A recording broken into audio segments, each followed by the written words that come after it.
Hey everyone, Mark here. Today I'm going to be doing my top 20 albums of 2023. This is just part one, so I'm going to be doing 20 to 11. Let's get this started. At number 20, I have Horrendous, Ontological, Mysterium. This album almost didn't make my top 20 list here. There's some very crafty and progressive style music going on. I don't know if it's because I just listened to Gorguts, Obscura, that got me into this album a little bit more. It kind of helped. Either way, I'm happy that I kept going back to this album because, songs like number 5, song 5 here, Pederation Hymn, I thought that was an awesome song that they wrote. Probably one of my favorite songs of the year. Very crafty.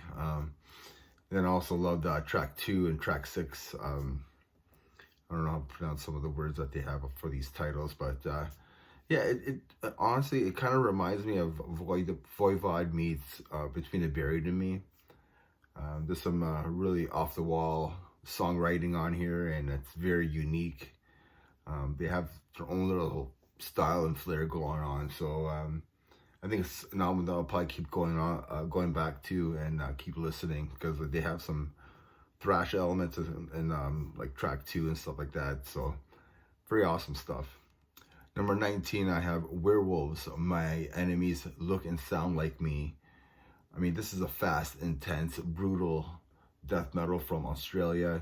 They released their 4th studio album on Prosthetic Records. The band formed in 2019.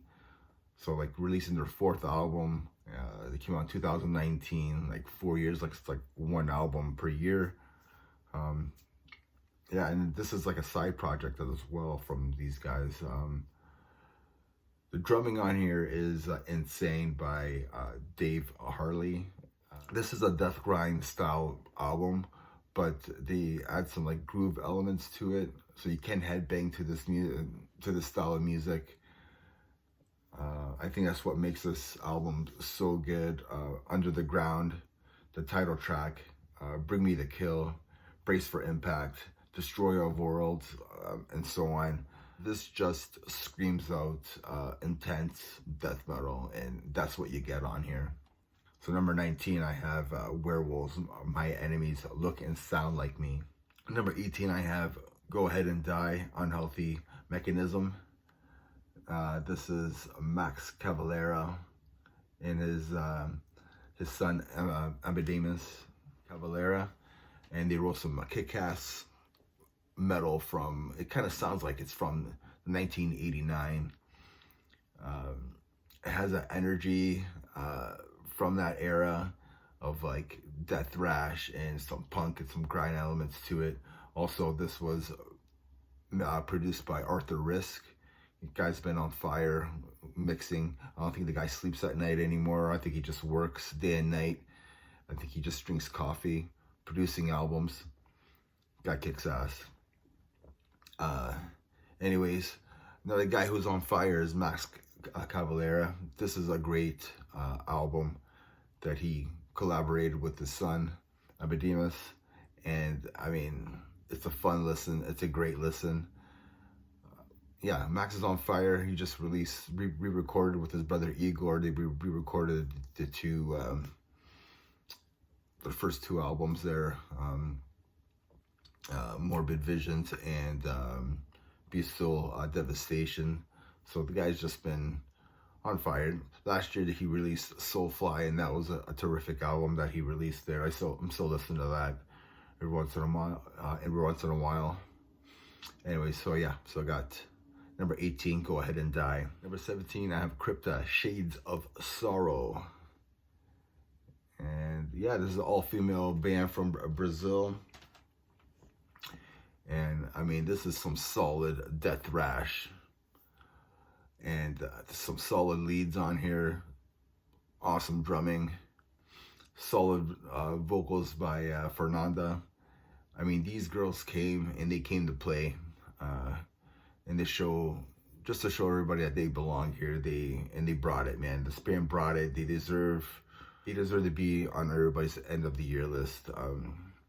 On the Other Side of Anger is a terrific song. That song alone should be on everybody's list in my books. So yeah, number 17, I have Krypta, Shades of Sorrow. Number 16, I have Unearth, The Wretched, The Ruinous. To me, Unearth is the best metalcore band.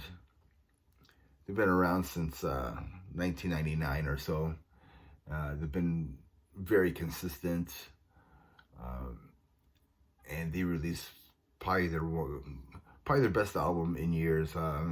Honestly, they probably released this is probably their best album since like the Oncoming Storm, maybe, or maybe the March. March is a good album as well. They always stayed true to their guns, to their craft, their metal roots. I mean, they have 8 studio albums under the belt. They've toured all over the place. I mean, just listen to songs like Dawn of the Militant, and like, you tell me what you think. Like, that song is solid. It goes hard. Killer breakdowns in it. That song just, it's up there with anything from like Enforced or any of the new upcoming bands that are out there now. Solid release. Probably the best metalcore album of the year. Number 16, I have Unearth, The Wretched, The Ruinous. Number 15, I have Autopsy, Ashes, Organs, Blood and Crypts. This album really surprised me, especially how much I enjoyed this album. These legends from California released their 9th studio album, the pioneers of death metal and death doom. Chris Reinfurt sounds awesome on here. The guy is just an icon. Yeah, he was part of Death as well. This album is just awesome, like I said before. It sounds like if death metal was formed in the 70s. Like, it has that stoner doom to it. I mean, it has some Black Sabbath vibes to it. So yeah, to me, it sounds like if death metal was created in the 70s. That's what I get out of it. There's some great bass work from Greg Wilkinson. There's some funk elements on here. I mean, there's some punk elements on here as well. Rabbit Funeral is a killer song. Death Toxic Fuck is a good song. Death is the Answer is another great track on here. Yeah, this album is just full of great tracks. So 15, I have Autopsy, Ashes, Organs, Blood and Crypts. 14, I have Raider, Trials by Chaos. I do have their album here. And yeah, great death thrash from Kitchener, Ontario. Solid leads, solid solos. Great songwriting by these guys. The vocalist Angelo, he just sounds vicious on this album. He almost has like a black metal. He almost has like a black metal style vocals to his vocal is, but he has his own little spices to it. So he sounds like himself. Like, he sounds like original. He doesn't sound like anybody that's out there, which makes it very cool. So if you throw in some Demolition Hammer, some Morbid Angel in there, and some Enforced into a blender, this is what you get. The title track, Trials by Chaos, is a killer track, and Fearless is another amazing track on it. This album's amazing from start to finish. Local boys from Kitchener, Ontario. I have Raider here, Trial by Chaos at number 14. 13, I have Cryptopsy as Gomorrah Burns. These guys are from Montreal, Quebec. You have Flo and company coming in with complex, chaotic, technical death metal, but it grooves. There's some groove elements to this. You can headbang to this, so it's like chaotic groove, I think. Sounds about right. But this album's a monster.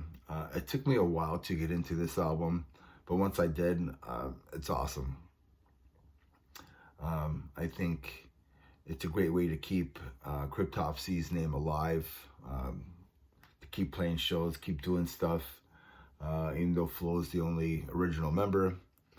But I think the vocalist, Matt Magachi, I think he's a monster on this album. He has his own style, his own flair to death metal. to his death metal vocals approach. To me, it's original and it sounds good. I mean, it's really hard to sound original in death metal, especially as a vocalist. You know, it's really hard. He's not trying to copy Lord Worm or Mike DeSalvo. He has his own thing going on, and I really respect that more. So number 13, I have Cryptopsy as Grimoire. Number 12, I have Creeping Death, Boundless Domain. There's some great production. There's a CD there. There's some great production by Adam D from Killswitch. He did this album. He produced this album. So I think that surprised a lot of people that Adam D, who's like a metalcore guru pretty much, and would produce such a solid death metal album. And I wasn't surprised because he could do it. So great production by Adam D. Anyways, this is pure death metal with a new attitude. You even have Corpse Grinder on this album on Intestinal Rap. There's riffs upon riffs on this album. The vocals are vicious on here by Ross. He adds more guttural to the vocals than his previous release. This is our second album, by the way. And also, this band's from Texas. So, I mean, every band that's coming out of Texas is just kicking ass right now. And I mean, I think this is the next band that's going to be taking over the older death metal bands that are slowing down.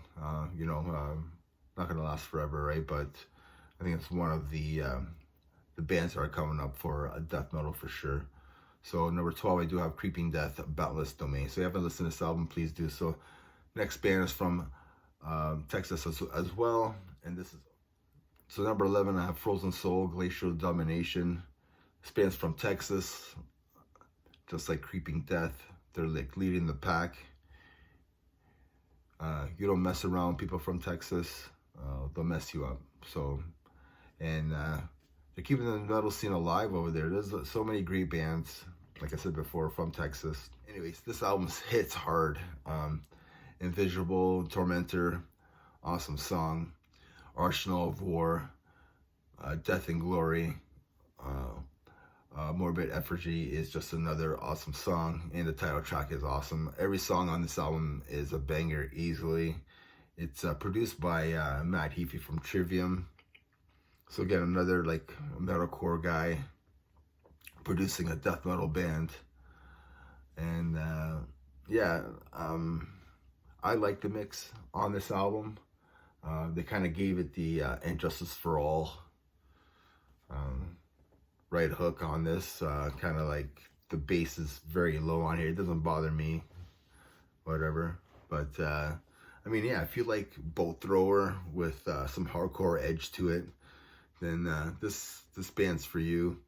This band's going places. So number 11, just to end my video today, is Frozen Soul, Glacial Domination. And just to, didn't show the album here, but that's it. So I'm gonna record my top 10 of 2023 soon, and hopefully this cold will go away. And remember, everybody, metal never dies. Cheers. Have a good one.